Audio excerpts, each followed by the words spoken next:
Shalom, shalom. Welcome everyone to Beth Ariel congregation. Welcome to those who are watching on YouTube and Facebook. Special welcome to my sisters.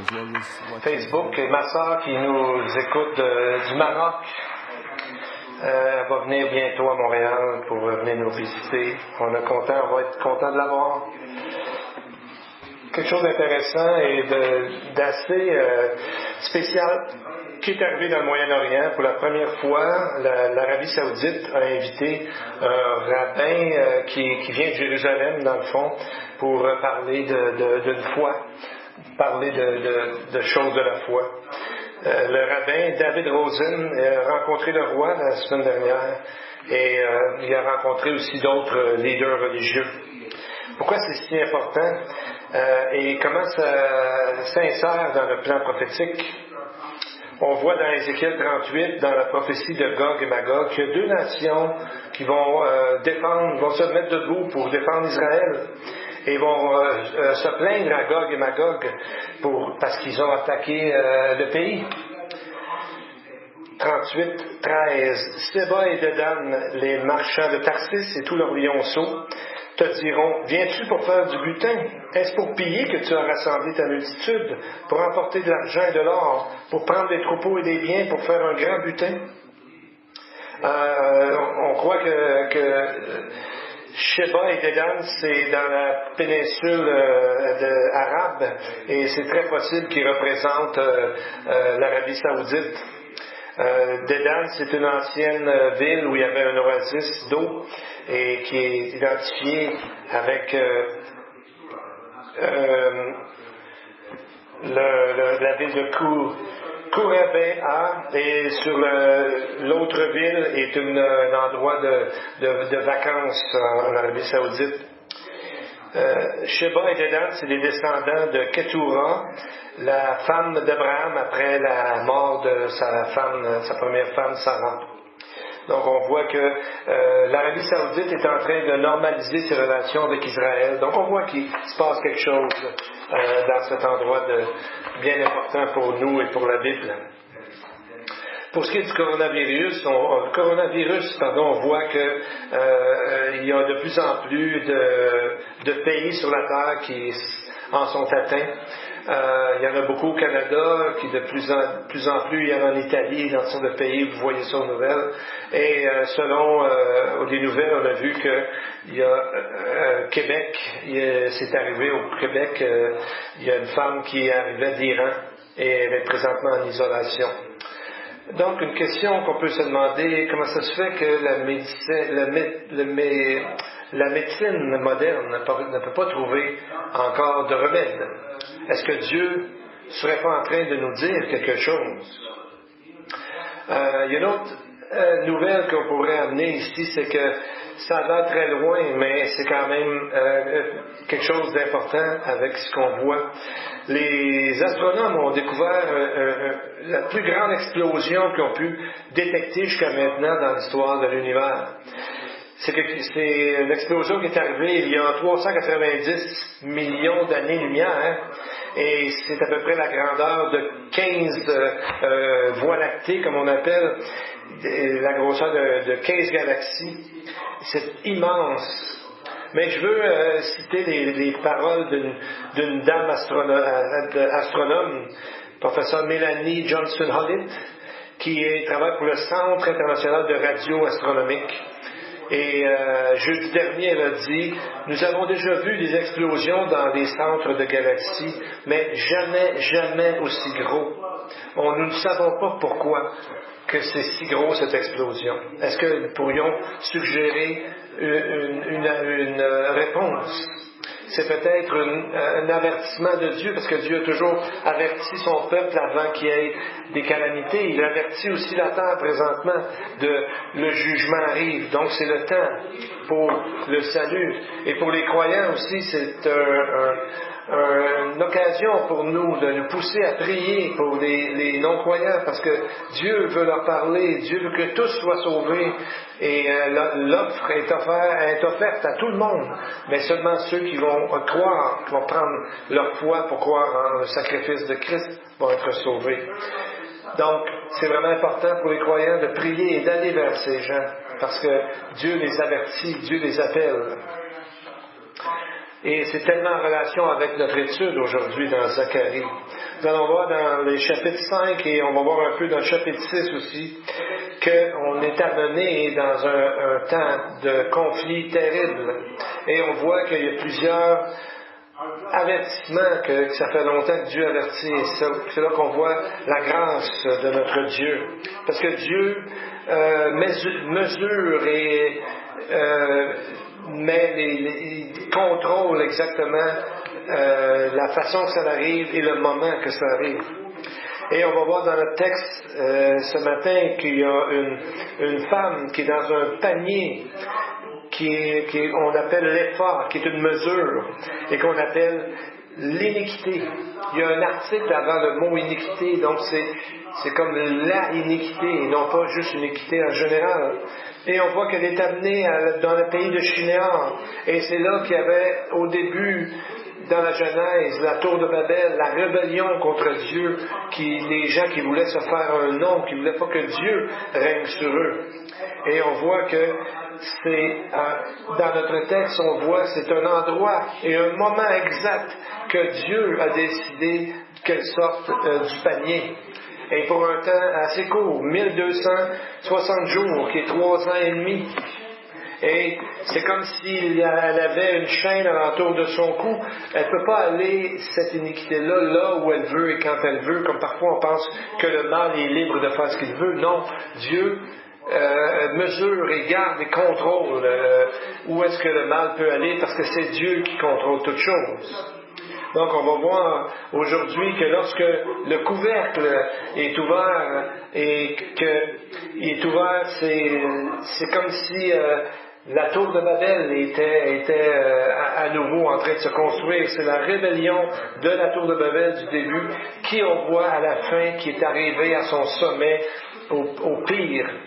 Et on voit dans le texte que lorsqu'on parle au début, on parle que ça commence, on voit que ça commence par un mot qui est masculin, et ensuite on a de mots féminins. Donc c'est comme si c'est une fausseté, c'est comme une attrape, et nous allons voir ça dans le texte plus tard.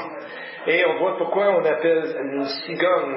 On voit, il est dit, regarde en haut, c'est là qu'il va arriver justement la cigogne. Qui est sur ces chariots-là que nous allons voir, les 4 chariots, dans le verset 5 du chapitre 6, qui se tenaient devant le Seigneur de toute la terre. Donc, dans ces dernières visions, le livre de l'Apocalypse amène beaucoup de parallèles avec ces textes-là. C'est le même auteur, c'est l'Esprit de Dieu qui a écrit ces choses-là. Donc on voit des liens, des parallèles avec les 2 textes dans l'Apocalypse et dans ce texte-là. En fait, est-ce qu'on comprend toutes les prophéties et toutes leurs implications? On comprend beaucoup mieux maintenant que les moments où ces paroles-là ont été dites aux gens. Parce qu'il y a beaucoup de choses qui se sont découvertes, mais on ne connaît pas encore toutes. Je vous donne un exemple. Je vous rappelle un peu... donc c'est important d'étudier et de comprendre. On ne peut pas tout comprendre. Ça me rappelle une histoire d'un monsieur qui s'est perdu en voyageant, et tout à coup il s'aperçoit un petit gars qui est en dessous d'un arbre en train de lire un livre. L'homme il dit garçon, est-ce que je suis loin de la ville? Le garçon il dit je ne sais pas. Il dit est-ce que la route principale est loin? Il dit je ne sais pas. Ben il dit tu connais rien finalement? Je ne sais pas. Ben le petit gars il dit au moins je sais que je ne suis pas perdu moi. Donc, on voit que le petit garçon savait la route pour retourner chez lui. Donc, il n'était pas perdu. Nous, est-ce que nous sommes perdus? Non, les prophéties sont quand même assez claires, mais il y a des choses qu'on ne sait pas complètement. Il y a des choses que les gens vont savoir plus tard lorsqu'ils vont vivre malheureusement dans la tribulation. Et ça va être clair pour eux. Très, très clair. Ça va être comme lire un journal presque. Donc, nous allons voir dans le chapitre 5, verset 5, les mots suivants. L'ange qui me parlait s'avança et me dit, « Lève les yeux et regarde ce qui sort là. » C'est la deuxième fois que Zacharie, l'ange lui demande de lever ses yeux. La première fois, c'est lorsqu'on lui a dit de regarder le parchemin, le rouleau qui volait. Et là, on lui dit de regarder pour voir des nouvelles choses qui vont arriver. C'est une bataille spirituelle qu'on voit. Et c'est ce qui va arriver, et c'est ce que l'ange lui demande de regarder. Paul nous dit que ce n'est pas contre l'homme, l'humain, la chair que nous avons à lutter, mais contre les puissances, autorités et les principautés de ce monde de ténèbres, contre les esprits du mal dans les lieux célestes. Donc on voit, il les divise en 4 groupes. Zacharie nous dit où est-ce qu'ils vont ou qu'est-ce qu'ils font. Donc on voit qu'il ne peut pas aller où n'importe où sans que l'ange voit tout ce qu'il est en train de faire. Donc on voit que c'est Dieu qui dirige, qui contrôle tout. Donc c'est pour ça que je crois que les forces du mal détestent la Bible, parce qu'on les dévoile là-dedans, on sait qui ils sont. Donc, et ça continue, cette idée d'aller plus loin. On voit dans ce texte-là que, encore là, le verset 6, Zacharie dit, qu'est-ce que c'est? Et il dit, c'est l'épha ou la mesure. C'est une unité de mesure, l'épha qui sort. Il ajouta, c'est l'objet de leur regard dans tout le pays. On pourrait dire littéralement, ce sont leurs regards dans tout le pays. Donc,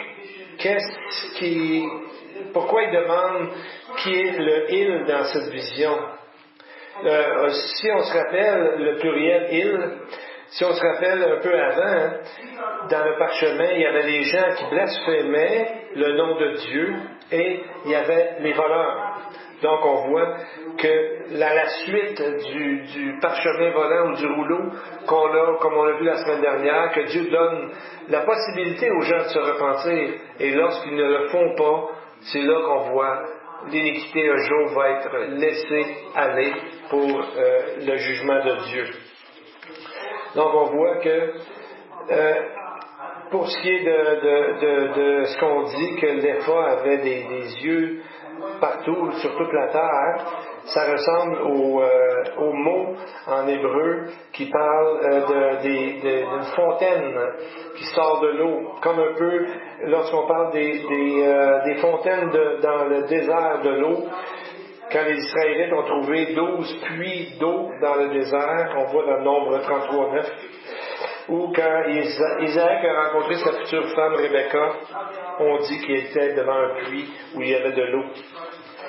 Donc, on voit ici que c'est comme si l'iniquité avait soif justement de puissance et tout ça. Donc, on voit qu'elle est partout sur la terre, elle a soif de contrôler la terre, mais c'est Dieu qui va contrôler, comme nous avons dit déjà. Donc, qu'est-ce qui arrive quand, aussitôt que le couvercle est là, on dirait que l'iniquité veut se dépêcher à sortir, et c'est pourquoi l'ange le referme rapidement. Donc, combien Dieu est-ce que l'Éternel a dans le texte? On a vu la pierre avec les 7 dieux dans le verset 9 du chapitre 3. Et on voit que c'est à travers toute la terre. En hébreu, c'est Bekol Haaretz, la même expression que nous trouvons dans la première vision du chapitre 1. Donc on voit que l'iniquité est la source du mal et qu'il est partout présentement sur la terre dans cette vision. Donc c'est clairement pas une bonne prophétie positive pour ceux qui persistent à refuser l'appel au salut de Dieu. Donc on voit que cette iniquité est comme un animal dans une cage, au verset 7 et 8.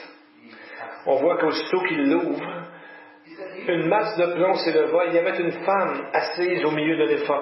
Il dit, c'est l'iniquité. Et il la repoussa dans l'épha, et il jeta sur l'ouverture la masse de plomb. Donc c'est comme s'il avait repoussé dans l'image, c'est ça. C'est comme s'il la repoussait dans le fond du panier. Parce que l'iniquité a tellement envie de sortir rapidement. On le voit dans le mot hébreu, la répétition du mot salak, qui veut dire vraiment de le repousser. Au verset 8, qui dit la repoussa dans l'effort. Et on voit dans le livre de Zacharie, est écrit en hébreu. Et ce mot-là, il la repoussa dans l'effort, vers le fond de l'effort. C'est un mot en araméen, même si Zacharie est écrit en hébreu, ici on a un mot araméen qui veut dire comme bouillir, ça donne l'image de bouillir, de vouloir sortir. Donc on voit que Dieu empêche l'iniquité de sortir à l'aide de l'ange qui est là. Le mot pour iniquité, c'est harissa, et c'est pas comme le poivre du Maroc qui est très très épicé. C'est pas ça, mais en anglais, le mot iniquité vient du mot qui veut dire vraiment fort et puissant et rapide. Donc on voit que c'est quelque chose de supernaturel, de surnaturel, pardon.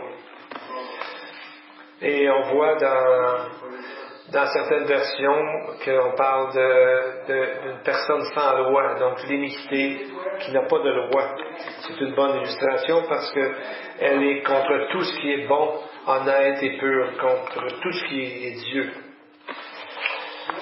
On voit dans l'identité que c'est une femme qui la représente. C'est intéressant de voir comment les commentaires rabbiniques ont eu la difficulté à trouver un sens avec cet effort. Parce que les autres n'ont pas le livre du Nouveau Testament et encore moins le livre de l'Apocalypse qui nous décrit les derniers jours de l'esprit de Babylone. Un rabbin, Kilri, disait que l'Epha, c'est comme une punition qui va tomber sur les 10 tribus qui ont été éparpillées à travers la terre. Il disait, puisqu'ils ne sont pas revenus à la terre d'Israël, quand Judas est revenu après 70 ans, il y en a beaucoup qui sont restés, alors c'est une punition.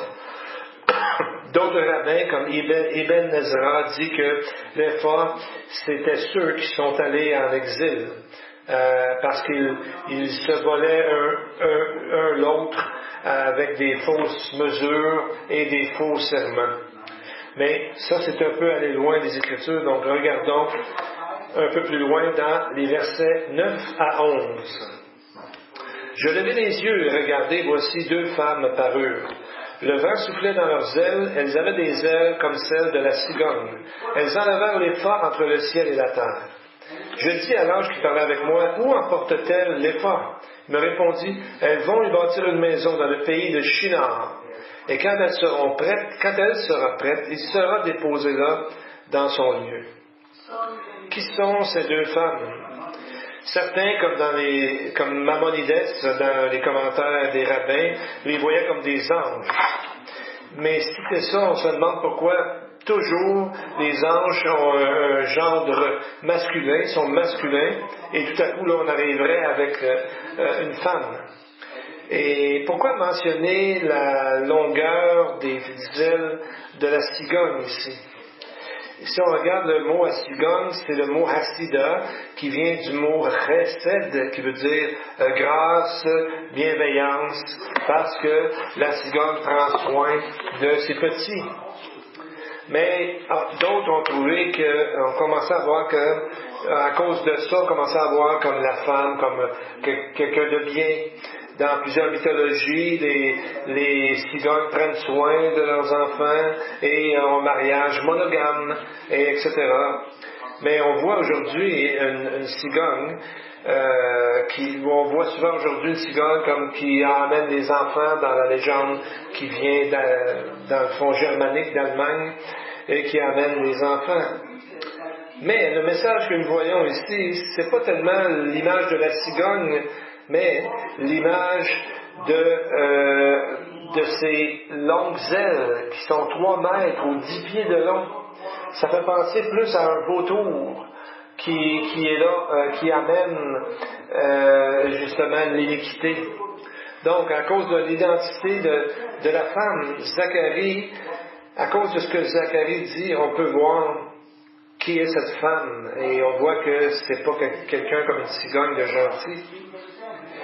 On voit au verset 9, il demande qui sont ces femmes qui transportent les femmes. Au verset 10, il demande où est-ce qu'ils amènent le panier, et là tout à coup, le mot est masculin, comme on a dit tantôt. On peut dire qu'il faisait référence aux ailes, mais parce que les ailes n'ont pas de volonté par elles-mêmes. Mais le changement du féminin au masculin démontre peut-être que Zacharie a reconnu quelque chose d'autre qu'un ange féminin ou encore une bonne vieille cigogne.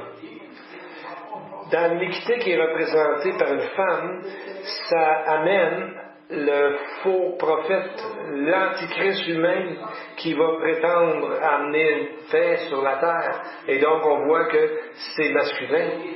Ça fait penser au texte dans Apocalypse 17-18, comme on voit aussi dans un autre texte, comme quand Marie a eu un enfant, on voit que le diable voulait tuer cette semence. Dans Apocalypse 17-18, on voit que cette femme est amenée à Babylone, qui est la représentation du mal lui-même. Et dans ce sens, c'est pour ça que Babylone, on l'appelle un mystère dans l'Apocalypse. Donc, dans le fond, ce qu'on peut voir selon le contexte de Zacharie 5, on pourrait appeler ces deux femmes voleuses et blasphématrices. C'est ce qui était écrit sur le parchemin volant, sur chaque côté. Les gens qui blasphémaient le nom de Dieu et les gens qui volaient. Donc on voit ici que c'est une personne qui veut tout briser, qui est totalement toujours contre la loi de Dieu, contre Dieu lui-même. Et c'est ce qui va faire qu'un jour ils vont croire aux faux prophètes et à l'Antichrist, au système qui se monte contre Dieu, contre sa parole.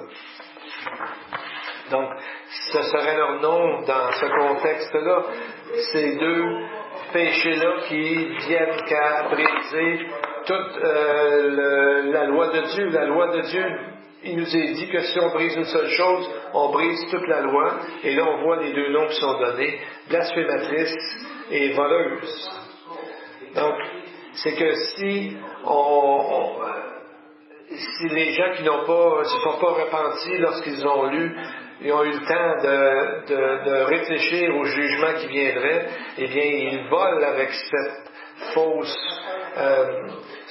femme ou ce vautour, finalement, pour faire le mal à travers la terre, et le jugement va les rejoindre. On voit dans le verset 11, au sujet du mot Epha, elles vont lui bâtir une maison dans le pays de Shinéar. Quand elle sera prête, il sera déposé là dans son lieu. Voyez-vous ici? Il sera déposé là dans son lieu. C'est ce qu'on parlait tantôt du masculin. Donc, à cet endroit-là, Shinéar, c'est un endroit où il va y avoir justement un jugement. Pour les gens qui parlaient araméen, à ce moment-là, il y a un jeu de mots avec le mot Epha. Parce que on pourrait lire E-A-E-P-A-H. Même en langage sumérien, ça fait référence à une petite chambre ou un temple en haut d'une ziggurat, une espèce vous savez comment on appelle ça en Égypte, une tour, une pyramide. En fait, ça nous montre que c'est comme s'il y avait un temple, vraiment, à ce moment-là. Donc, comme le mot épa, en araméen, ça veut dire un trou, un piège. Donc, on voit que cette image-là, c'est qu'il l'emmène dans un temple, un endroit où est-ce que les animaux étaient souvent sacrifiés pour tuer pour le sacrifice. Et à cet endroit-là, c'est là qu'on voit qu'au verset 17 et 18, on peut identifier quelle est cette personne. Si on regarde Apocalypse 17, 18, on voit une description du mal et on peut voir que c'est vraiment l'iniquité dont nous parlons qui est dans cet éphod. On va regarder plusieurs noms qu'on donne. On lui dit dans verset 5 du chapitre 17 d'Apocalypse, on l'appelle la grande prostituée, on l'appelle Babylone la grande, la mère des impudiques et des abominations de la terre. Donc, pourquoi utiliser le terme la mère ou la mère des impudiques? Être impudique dans la Bible, c'est un synonyme d'être idolâtre. Et nous trouvons ici le sommet de l'idolâtrie. C'est un peu, il y a un mot qui, le philosophe romain Sénéca, qui vivait au temps de l'apôtre Jean, disait que les prostituées romaines avaient un bandeau sur leurs bras ou sur leur tête qui était leur nom à elles ou leur nom de leur propriétaire. Donc l'Esprit ici nous révèle une de ces identités. C'est peut-être la dernière église de Laodicée qui symbolise la fausse religion. Pas seulement ça, mais la religion en forme d'un écuménisme.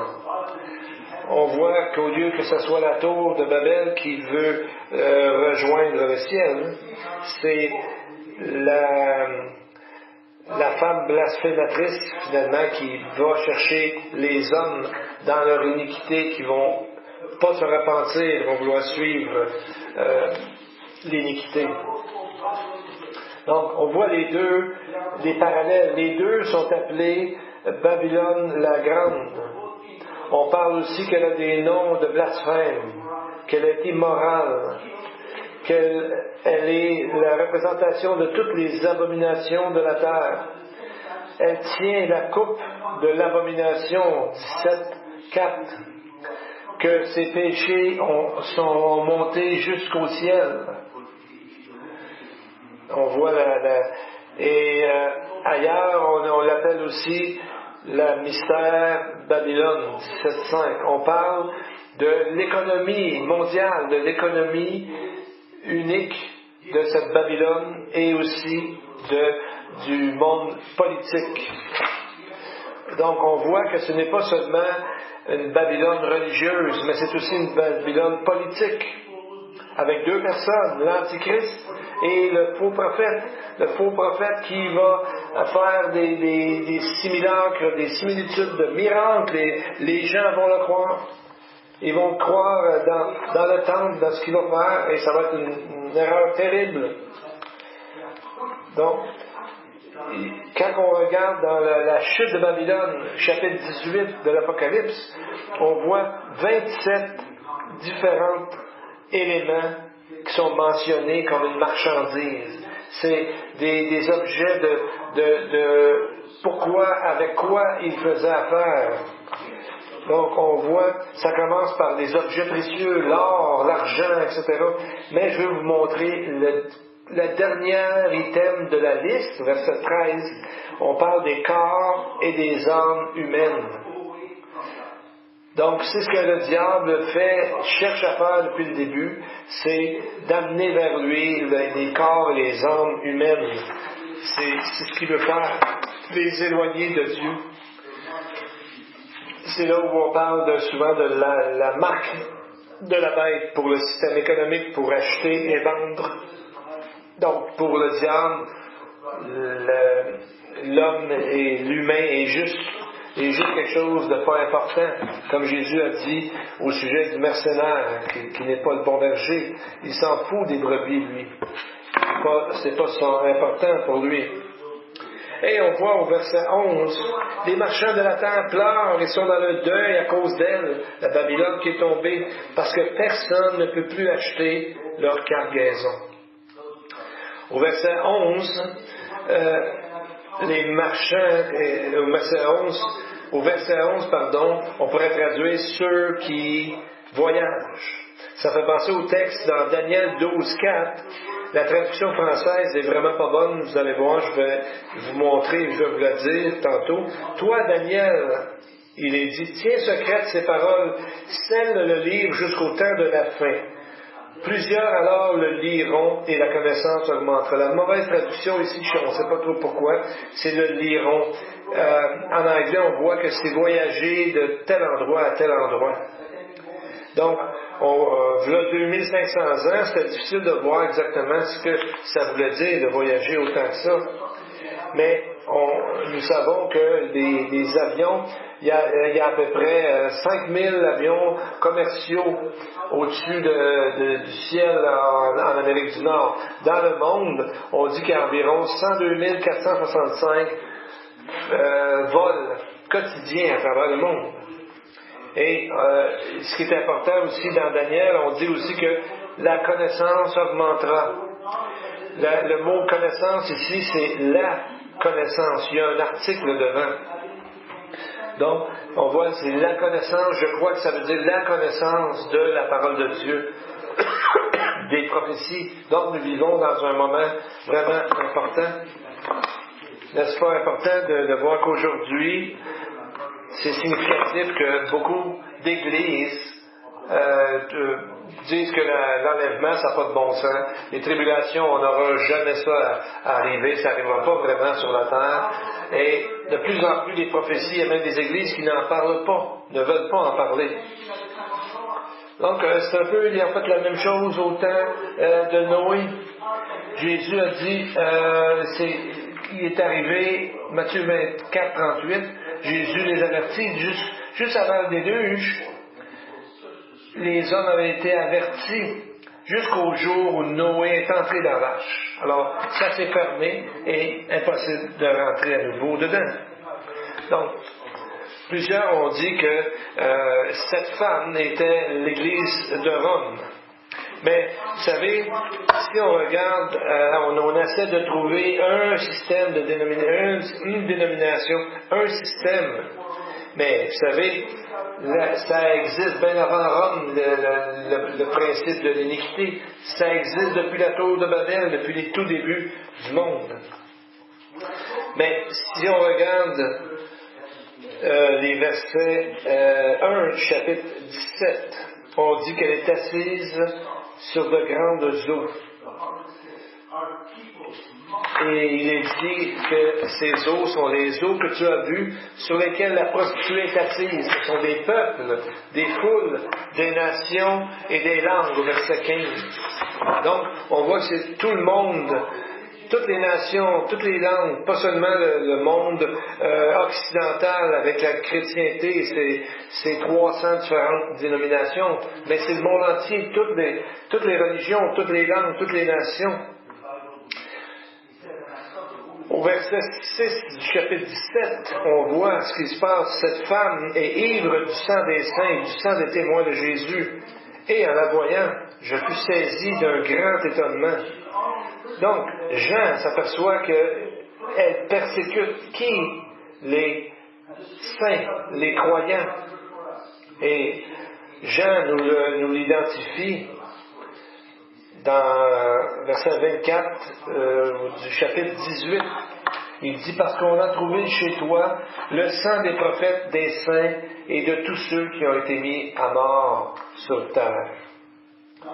Donc on voit, ce système est complètement anti-Dieu et va être planétaire. On va regarder ici l'arrogance s'amener à son maximum dans Apocalypse 18, 17. Elle dit en son cœur, je suis assise en reine, je ne suis pas veuve et je ne verrai pas le deuil.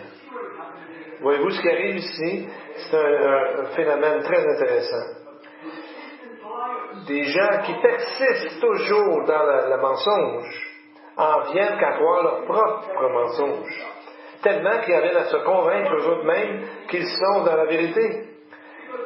Plus on répète une chose fausse, on dit qu'elle devient que tout le monde la croit.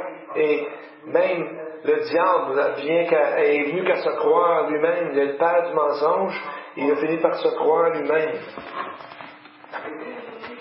Donc, on voit qu'ils croient vraiment qu'ils vont pouvoir gagner contre Dieu. On voit dans Apocalypse 17, 14 qu'ils vont combattre contre l'agneau. Donc, on voit qu'ils croient qu'ils vont vraiment gagner contre Dieu.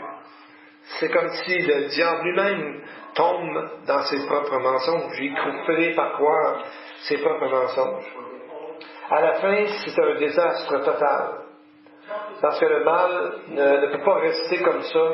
Ils vont finir, le mal, même par des alliances, ils vont finir par s'entretuer un et l'autre.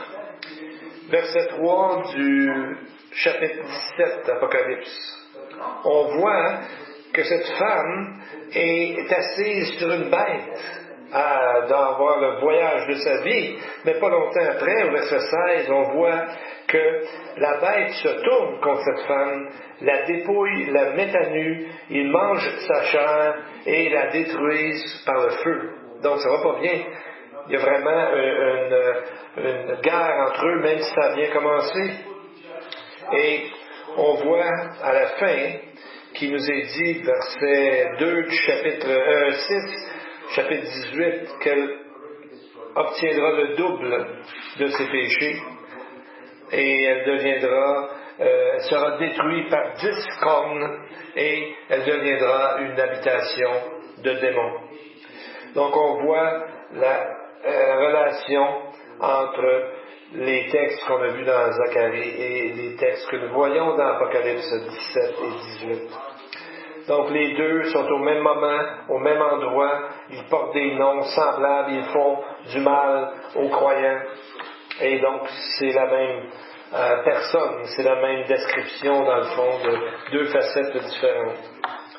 Et nous allons conclure aujourd'hui cette étude, nous allons continuer dans les prochaines semaines. Il dit par rapport aux 4 chariots, je levai de nouveau les yeux et regardez, voici 4 chars sortaient d'entre 2 montagnes. Et les montagnes étaient des montagnes d'airain ou de bronze. Mais d'où est-ce qu'ils viennent? Ils proviennent des montagnes d'airain. C'est la première fois qu'on entend des montagnes d'airain ou de bronze, et on dirait que ce sont des portails. Et voyez ce que ça symbolise. Vous rappelez-vous le Oulam, vous voyez sur l'image, c'est l'endroit où est-ce que le rouleau volant, on disait qu'il il venait de là. À partir du Saint des Saints, de la présence de Dieu, alors que c'était la même grandeur que cet endroit-là du Saint des Saints. Donc on dirait que ça sortait du temple, et on l'a vu la semaine dernière. Donc on voit que dans cette image, il y avait 2 piliers à gauche et à droite. C'était 2 piliers faits à partir de bronze ou d'airain. Donc on voit que chaque item qui est dans le temple est selon une image qui a été donnée et selon les instructions de Dieu. Donc, je crois que Zacharie ici nous montre leur signification. C'est l'endroit où Dieu demeure symboliquement. Ils sont énormes. Leur hauteur, c'est à peu près 11 mètres ou à peu près 38 pieds. Et leur circonférence était de 18 mètres ou 5 pieds et demi, 6 pieds presque. Donc, c'était facile à voir. C'était pas quelque chose qu'on pouvait passer à côté sans le voir. Donc, ça peut être très bien ces 2 montagnes de bronze qui sortaient à travers ces deux montagnes de bronze pour aller vers le monde. Mais cette fois-là, ce n'est pas pour les aviser. Ça, c'était le parchemin volant. Cette fois-là, c'est pour le jugement. Une autre fois, on voit un choix qui doit être fait, où nous rencontrons Dieu comme sauveur avec le parchemin qui est là, où nous le rencontrerons comme juge dans le jugement lorsqu'il reviendra alors que nous ne serons pas repentis à la dernière fois qui nous appelle. Il y aura un jour, une dernière fois où Dieu nous appellera. Et c'est comme s'il nous est dit dans des textes, comme si la Torah venait directement de Dieu, d'à travers le Saint des Saints de Dieu. Et on voit que il y avait deux noms, ces tours-là, ces piliers-là, dans 2 Chroniques 3:17. On voit qu'il y en a une des colonnes qui s'appelait Joachim, l'autre s'appelait Boaz. Devant les colonnes sur le devant du temple. 2 Chroniques 3:17.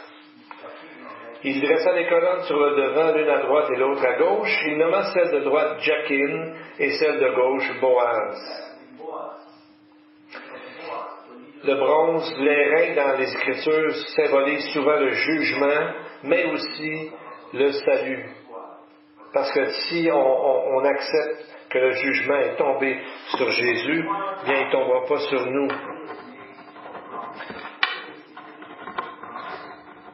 C'est ce qu'on vient de dire, c'est que ça représente le jugement. Le serpent, vous vous rappelez, dans le temps de Moïse, Dieu lui a dit de faire un serpent sur un poteau, un serpent en airain ou en bronze. Et lorsque les gens regardaient à cette image et croyaient, eh bien, ils étaient guéris. Mais les gens qui ne regardaient pas, qui ne voulaient pas regarder, mouraient. Donc, on voit, Jésus le dit dans Jean 3,14, « Comme Moïse éleva un serpent de bronze dans le désert, il faut de même que le Fils de l'homme soit élevé. » Pardon. Donc, on voit plusieurs choses ont été faites de bronze dans le temple, comme les 50 attaches pour le rideau, pour le voile, les ustensiles, etc. Donc on voit aussi les piliers de bronze dans le temple, l'autel de sacrifice et l'endroit où se laver, la cuve pour se laver était fait aussi en bronze. Donc on voit, c'était seulement que de cette façon, Dieu a donné une façon précise d'entrer dans sa présence, et c'est la même chose aujourd'hui. Jésus a le fait. Et qu'est-ce que le bronze représenterait au ciel? Peut-être la victoire de Messie sur la terre. Un peu comme les 12 portes qu'on voit dans la demeure éternelle future, les perles. Chaque porte est faite de perles qui symbolisent sa souffrance, parce qu'une perle est le seul pierre qui est produite à travers la souffrance d'un animal, qui n'a besoin d'aucun travail spécifique. La pierre, la perle est faite d'elle-même. Un rabbin médiéval, Kinri, a fait une belle interprétation des 2 montagnes de bronze. Il voit les montagnes d'Israël à la fin, parce que le mot bronze en hébreu, c'est noset, qui est dérivé du mot nahas, qui veut dire de partager de bonne façon la parole de Dieu. Et dans Genèse 30, 27, où est-ce qu'il nous est dit, quand Laban dit que si seulement je pouvais trouver grâce à tes yeux, j'ai appris que l'Éternel m'avait béni à cause de toi. Et donc il y a ce mot-là aussi. Et l'Apocalypse 3,12, il nous est dit, celui qui vaincra, je ferai de lui une colonne dans le temple de mon Dieu. Il n'en sortira plus. J'écrirai sur lui le nom de mon Dieu et le nom de la ville de mon Dieu. Alors, c'est une allusion au pilier du temple de Dieu et une colonne dans le temple. Donc on voit, et pour Dieu, ça va toujours rester. Et qui est dans ce verset? De celui qui vaincra? C'est qui que Jésus donne la valeur et qui lui dit une promesse? C'est qui? C'est vous. Si vous êtes un croyant, vous croyez que Jésus est votre Sauveur et votre Seigneur, c'est vous. C'est la marque de chaque croyant en Jésus, parce que Jean nous a dit dans 1 Jean 5,4, tout ce qui est né de Dieu triomphe du monde, et la victoire qui triomphe du monde, c'est notre foi. Donc, la parole ici nous dit dans l'Apocalypse, ce texte nous dit que ceux qui vaincront, c'est parce qu'ils vaincront à cause du sang de l'agneau. Donc, le croyant est décrit comme un combattant et qu'il gagne à la fin, parce que Jésus a gagné la victoire pour lui. Pour conclure, je crois que bientôt, il y aura un moment où ce panier sera emmené au pays de Shinéar. La Babylone, qui est dans le fond l'esprit de Babylone et non pas la ville elle-même. Et Dieu, c'est comme l'acte 2 de la rébellion qui a commencé dans Genèse 11 avec la tour de Babel. Et on voit que c'est un moment où Dieu va amener ce moment exactement, mais ça ne sera pas très long parce que Dieu a été patient pendant tous ces milliers d'années, mais quand il y aura le jugement, on voit qu'ailleurs d'autres textes disent que ça va durer 1260 jours ou 3 ans et demi. Et donc, qu'est-ce qu'il est demandé suite à ça aux croyants? Pas de garder, de se construire un endroit où avoir des vivres au cas où il arriverait quelque chose, mais de se préparer pour l'enlèvement. Comme Paul a pris 3 chapitres et demi pour dire premièrement comment agir dans notre quotidien, et ensuite il nous dit quelle sera la prophétie de l'enlèvement. Dans le fond, il nous dit de se préparer avant l'enlèvement, et il nous dit d'en parler aux autres autour de nous afin que cela ne leur arrive pas. Now, Father, we thank you for being our good shepherd. We thank you for leading us, loving us, even giving up your Son, the Messiah, so that we might be restored to an intimate, everlasting fellowship with your Creator. We've seen through the great prophecies and visions of Zechariah how ready and eager you are to bless. Teach us, Lord, to respond to the presence of your Holy Spirit with whom we're sealed. Teach us, Lord, to make ourselves ready for your guidance. And especially, Lord, teach us to love you and to love one another so that we might become examples of your glory to others. Beshem Yeshua Mashiach, and to the congregation, the Lord bless you and keep you. The Lord makes his face shine upon you and be gracious to you. The Lord lift up his countenance upon you and give you peace. Amen. Amen.